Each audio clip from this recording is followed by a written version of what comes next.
Hey everybody, it's Candy, aka Brown Eyed Girl 69. It is Sunday, April 13th,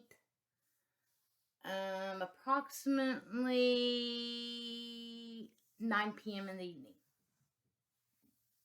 Excuse me. I had my surgery Thursday on the 10th. I got to the hospital on time. Me and my daughter. They took me back to prep area and all that, and it was probably about 10:30, 10:45. The anesthesiologist comes in, and I have to sign a piece of paper, of course, and he tells me what's going to happen. I was already plugged up. They had to do it in my hand, and so I already had my port in my hand for the drugs. So he put his little thing in there and said he was just going to give me a little bit of happy juice for the ride down the way. And that once we got to the room, I would move over onto a bed, a different table. And that's where they would put the heart stuff on me. And then they would, give me more good juice. And I would go to sleep. Well, the funny thing about it is, I don't even remember. Once they started pushing me out of the room and he gave me that initial dose of just a little bit of happy juice, I don't remember anything until I woke up in recovery.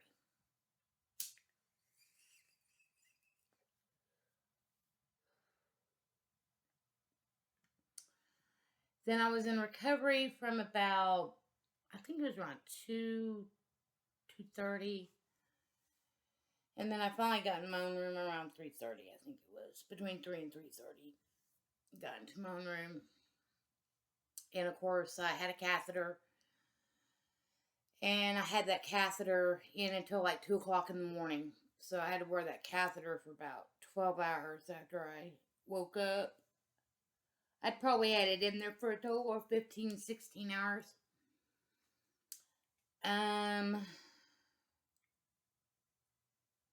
I was pretty sore,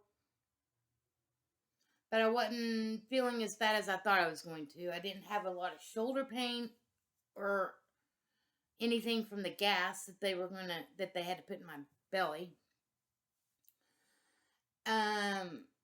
Of course, my doctor had told me that if she couldn't get it all out vaginally, then she would have to cut just below my stomach a little bit, probably about that much, to pull it out that way. I was hoping and praying she wasn't going to have to do that. And she wound up not having to do that.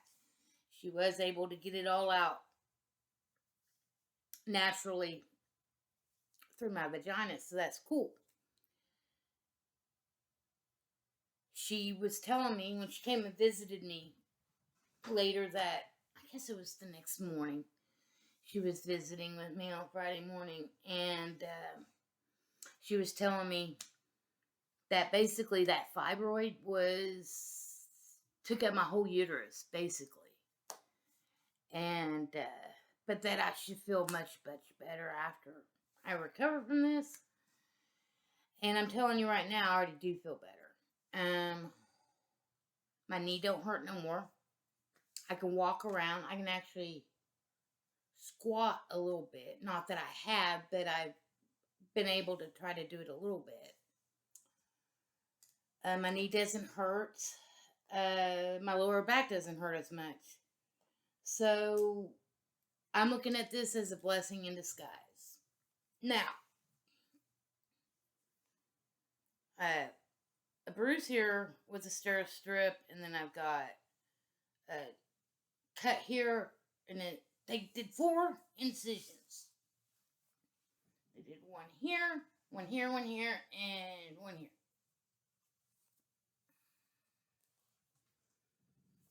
And that was it. Now, I got a bruise on my arm. This was from the blood pressure cuffs. I've got a bruise on my hand because they tried to go in on this hand and fudged it up. And I got a bruise from there because they tried to do that too.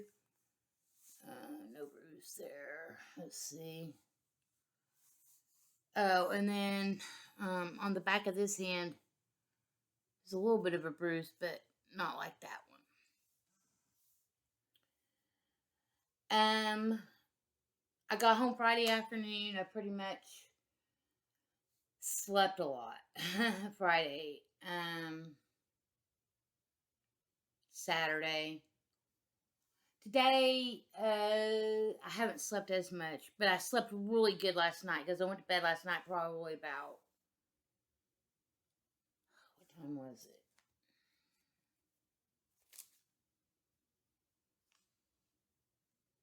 About 9:30 last night. So basically, since I came home,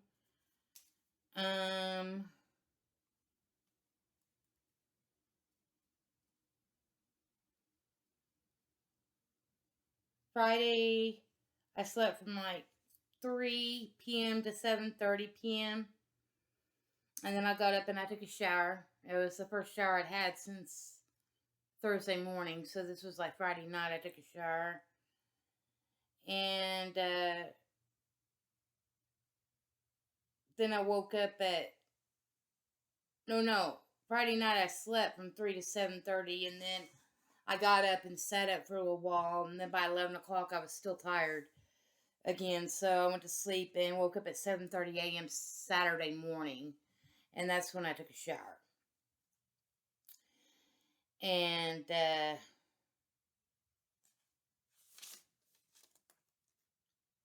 so Saturday morning was when I had that shower and everything. And then basically, I woke up at 7:30 a.m. to 11 a.m. Then I laid back down and slept from 11 a.m. to 3:30. I'd only taken a couple of Tramadols, is what they gave me for pain medicine, as well as Tylenol and Motrin, which just over the counter, not any specific behind the counter. I drank lots of water.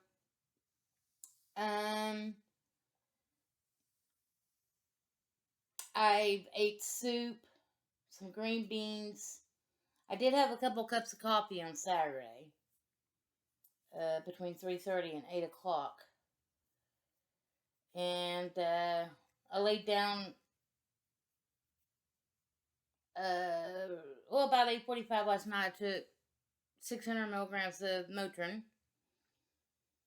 Ate me a pecan roll. And 9:15 I laid down. Went to sleep until 6:30 this morning. Got up this morning, took a shower, ate some yogurt, peanut butter, and honey, and a pecan roll. I took some Tylenol at 9:30. Slept till 1 o'clock. Took another nap. Slept till 1 o'clock. Got up, ate some corn dogs, potato salad. Around 4:30, I took a Tramadol. And I basically just rested in bed until about 8 o'clock tonight. I didn't ever go to sleep from 4:30 to 8. I was just laying in there. I was pretty much on my phone. But I did lay there and just relaxed for a while too. But I thought I would, at least give everybody an update. Got up around 8, about an hour ago. I've been sitting here thinking, well, maybe I should, make a video. An update video. Because I have had a lot of people contact me, which makes me feel good. Of course, my daughter has called me every day since. My mom actually called me today to see how I was doing. A couple of my friends from work have called and checked up on me, or at least messaged me through Messenger or text messages on my phone.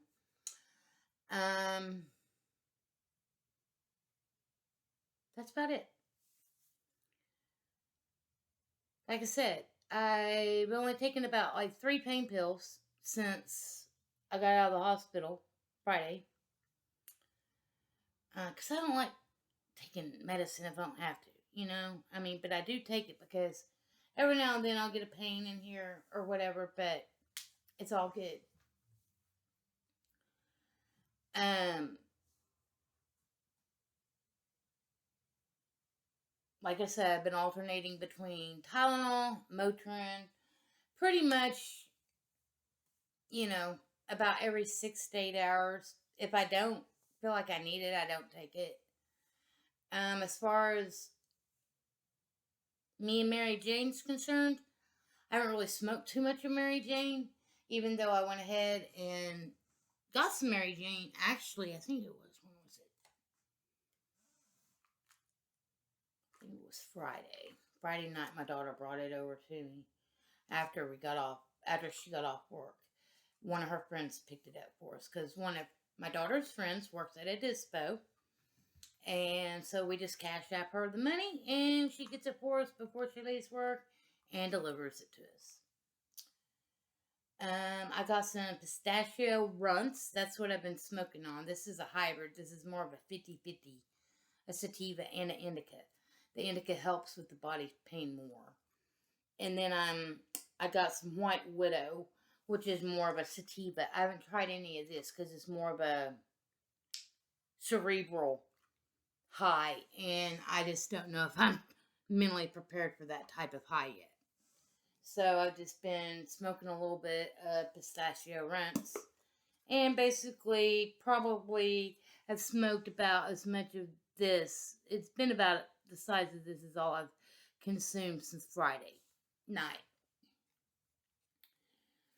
I keep thinking back about it though, and I keep thinking, if Daryl was here, I'd have probably been smoking a lot more than I have. Because when I had my knee surgery all those years ago, Daryl didn't want me on. Daryl didn't like the pharmaceuticals. He didn't like me taking those pills. He didn't want me taking those pills, even though he didn't completely keep me from taking them. But he just felt like, Mary Jane would do me better than those pills. And he, at that point in time, was kind of like me. He kept a journal of everything when he gave me my medicine, the reactions that I had from it, and everything like that. But we were always smoking. I was laying there in bed. He was sitting right there, and we'd be smoking weed. I feel like I've done pretty good. I'm a pretty strong person. I've been through a lot, and it's pretty funny to think that I was as nervous as I was. But I think that's normal for anybody that really hasn't undergone the knife as much. Because this is only my second time to ever undergo the knife. And actually, the third time I've ever had to be knocked out. No, I see. Fourth time. Once when I was 5, once when I was 16, once again when I was 38, when I had my knee surgery, and then again at the age of 55, almost 56. Those are the only times I've ever had to be put under.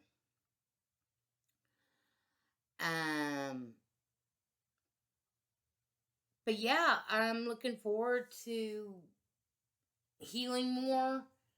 And she says I can't drive for 2 weeks. My daughter has my car right now. But she'll be bringing it back to me on Thursday. That's our payday. So I told her she could borrow it for a week. My doctor don't want me to drive for 2 weeks, but I'm going to see how I feel after 1 week. If my stomach is still sore, or if I feel like I need to give this a little bit more time to heal, then I won't drive until I feel like I'm ready to drive. But it's mainly because of the seatbelt, And she wants to make sure that the incisions are completely sealed and all that,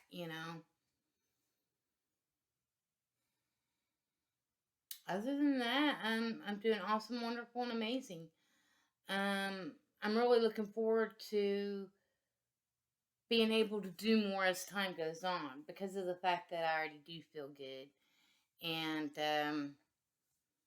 This has definitely given me a new perspective on life. I feel like I've been given a second chance, basically. Um, Having that huge mass taken out of me that was giving me so many other issues.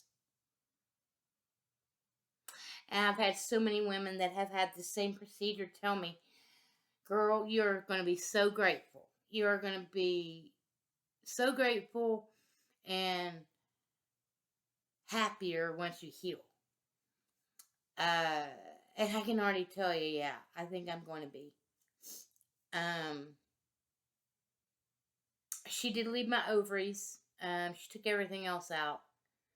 She took the cervix, the uterus, the fibroid, and my fallopian tubes. But she left my ovaries, which is a good thing. So I could still, I'm still going to be going through menopause, but you know, the other side effects of menopause, because there's so many effects of menopause that affects a woman, even if she doesn't have her uterus anymore.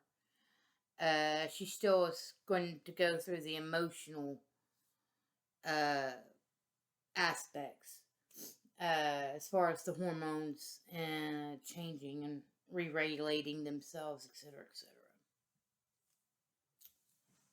But basically, that's all I've been doing since I got home, and probably will be going to bed here in the next couple hours. Sleep all night and get up and start my day tomorrow. It's a Monday. I need to do a couple of things, but for the most part, I'm just going to be hanging out. Hanging out on the couch or laying out in my bed. Sorry for the long rambling. I didn't expect it to be this long, but I just am excited about this new chance of life that I've been given, because I feel like I have been given a second chance because of the fact that I'm not feeling any pain where I used to feel a lot of pain.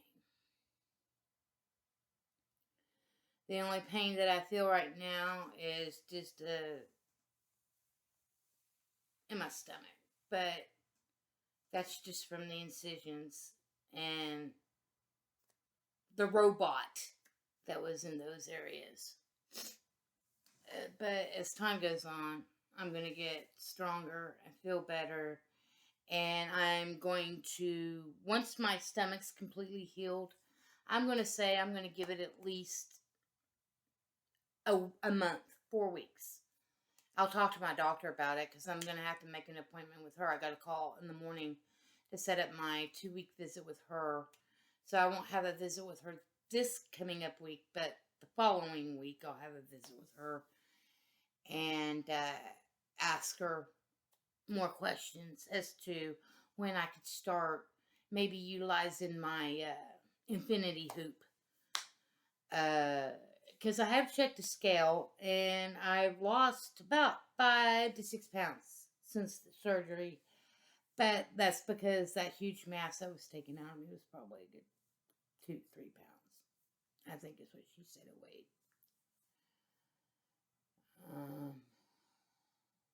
And the fact that I haven't really ate a lot. I've ate enough to, keep me going and whatnot. But everything's going to have to slowly come back. And I'm hoping that and I'm not, hopefully, I'm going to start teaching myself to eat smaller meals, even on the regular, once everything is healed completely, So, like I said, everything that's happened up to me to this point was obviously meant to happen. And it's going to lead me down a different path in life where I think I can have a more fulfilling life than what I have been currently having up to this point. Peace, love, hugs, snugs, all that good stuff. And until the next time,